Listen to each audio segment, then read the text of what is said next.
Halo Bapak Ibu dosen hebat.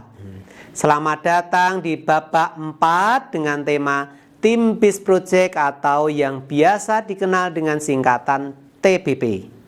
Di babak ini kita akan membahas bagaimana proyek pembelajaran berbasis tim yang merupakan bagian dari indikator kinerja utama ke-7 dapat menjadi strategi yang sangat efektif untuk meningkatkan kemampuan dan keterampilan abad 21 seperti kemampuan berpikir kritis, kolaboratif, komunikatif, dan problem solving bagi mahasiswa di perguruan tinggi.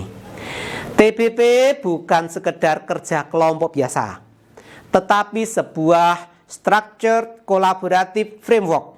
Artinya, setiap anggota tim memiliki tanggung jawab individu dan tanggung jawab kolektif.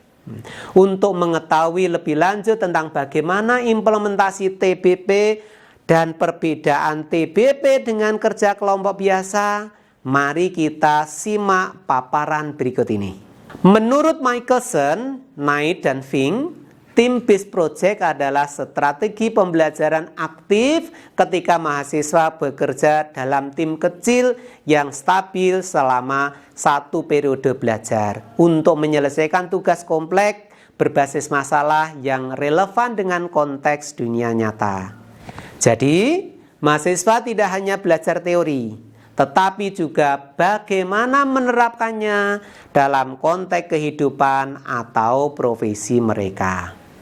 TBP memiliki 4 prinsip utama.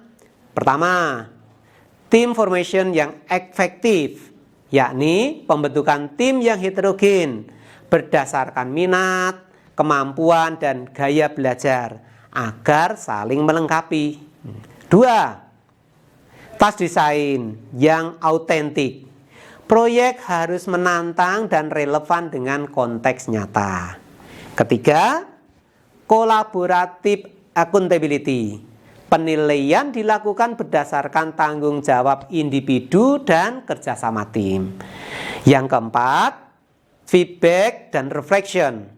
Dosen memberikan umpan balik secara berkelanjutan agar mahasiswa bisa terus memperbaiki diri. Dalam prakteknya, TBP terdiri dari 5 tahapan utama. Pertama, orientation dan team formation. Dosen memperkenalkan proyek, menjelaskan tujuan, dan membentuk tim kecil. Kedua, project planning. Tim menyusun rencana kerja, timeline, dan pembagian tugas. 3, execution dan collaboration. Tim melaksanakan proyek, bisa riset, eksperimen, atau pembuatan produk. Keempat, presentation dan peer evaluation. Tim mempresentasikan hasilnya dan melakukan penilaian antar anggota. Kelima, reflection dan improvement. Mahasiswa merefleksikan peran, tantangan, dan pembelajaran yang mereka alami. Dalam TBP, dosen tidak lagi menjadi pusat informasi, tetapi fasilitator, coach, dan evaluator formatif. Tugas dosen adalah membimbing, memberikan umpan balik, serta menjadi mediator jika terjadi konflik dalam tim. Pendekatan ini sejalan dengan teori experiential learning dari Kolb, di mana pembelajaran paling efektif terjadi melalui pengalaman langsung. Selain itu, TBP juga cocok diintegrasikan dengan STEM dan computational thinking. Misalnya, mahasiswa bisa merancang prototipe, membuat karya berbasis teknologi, atau menerapkan langkah-langkah berpikir komputasional seperti decomposition dan algorithmic thinking untuk memecahkan masalah.